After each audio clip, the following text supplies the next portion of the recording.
This is Minister Joey. Thank you for joining us on another deep dive into Scripture as we're fasting. Our scripture for today is Matthew chapter 6, verse 8. I'll be reading from the NIV. And it reads, "Do not be like them, for your Father knows what you need before you ask Him." So how can we break this down and really use it to build ourselves during this fast? In order to understand any verse you're reading, you want to read it as a complete thought. And this complete thought starts in Matthew chapter 6, verse 5. "And when you pray, do not be like the hypocrites, for they love to pray standing in the synagogues and on the street corners to be seen by others. Truly, I tell you, they have received their reward in full. But when you pray, go into your room, close the door, and pray to your Father who is unseen. Then your Father who sees what is done in secret will reward you." So this is telling us something very, very interesting. There's at least two different groups of people as far as God is concerned when it comes to praying.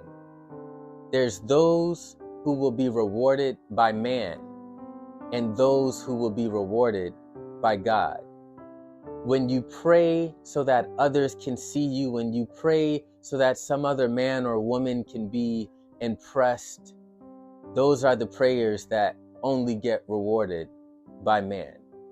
But when you pray in private, when you cry out to your Father in secret, those are the prayers that He will reward.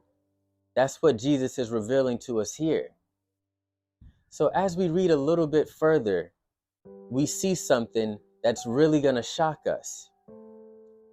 And in verse 9, it picks up, "This then is how you should pray. Our Father in heaven, hallowed be your name.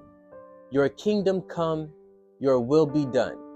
So if we pause right there, we see from the top, we don't want to pray to impress men if we're taking notes to build ourselves.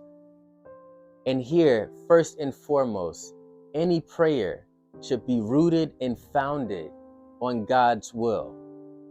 God's will is the most important part of your prayer.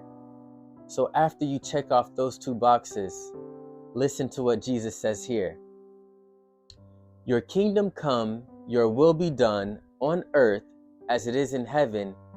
Give us today our daily bread." Whoa. I don't know what household you grew up at, but if I sat at the table and told my mom, "Give me my food," I would wake up another day. You see, as far as we're concerned in our world, this is extremely impolite to say, "Give me." It sounds almost as if you're making a demand. But Jesus is telling us this is how you should pray when praying to your Father. So how can we make sense of this? Because God is not moved by emotions. He's not triggered by sentiment.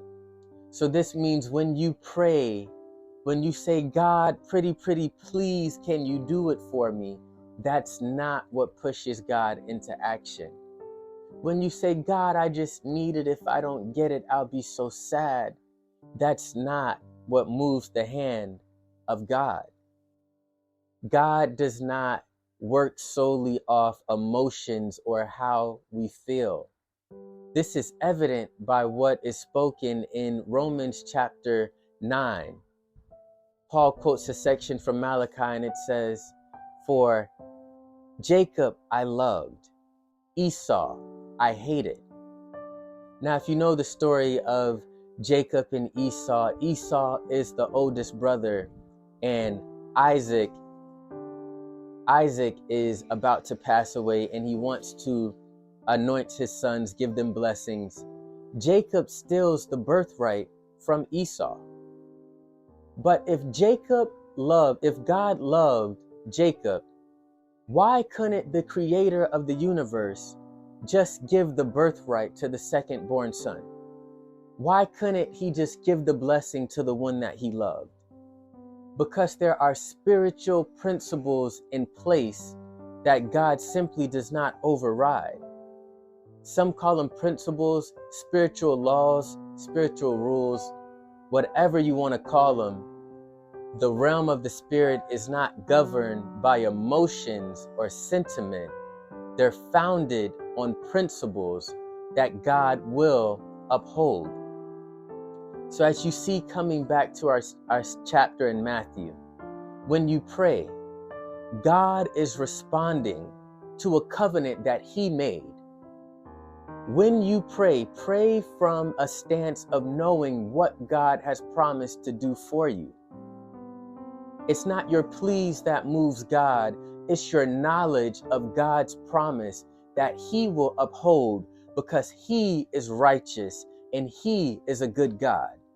It's not about what you're begging for or how good you plead. It's about God being good enough to uphold his covenant. His covenant, as Jesus reveals to us, he will give bread to his children. So that's why Jesus can say, pray like this, standing on the knowledge that God has already said he will do this thing for you.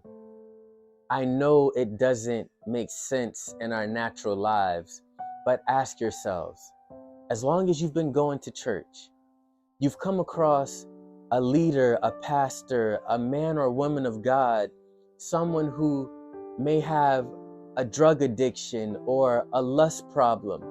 They're doing something blatantly wrong that we know about. Yet this man or woman of God is able to cast out evil spirits, to heal the sick, to perform some sort of miracle. Yet there's those of us in church that love Jesus with all of our hearts, that can perform no good works, can cast out no evil spirits. Why is it? Am I saying that drug addictions and these nasty habits are good? No, certainly not. But why is it that with these problems, they still can perform these miracles? Because they're not operating off reaching sentiment in the spirit. They're operating off what they know, spiritual principles that enable them to maneuver in the spirit. So our verse, Matthew chapter 6, verse 8, do not be like them, for your Father knows what you need before you ask him. When you ask from a standpoint of seeking his will. Ask, praying with your attention on God and not praying in a way to please man. And when you pray, pray standing on the covenant that God made, not on how well-mannered you sound when you pray. So thank you, and we'll see you next time on a deep dive in Scripture. Have an amazing week.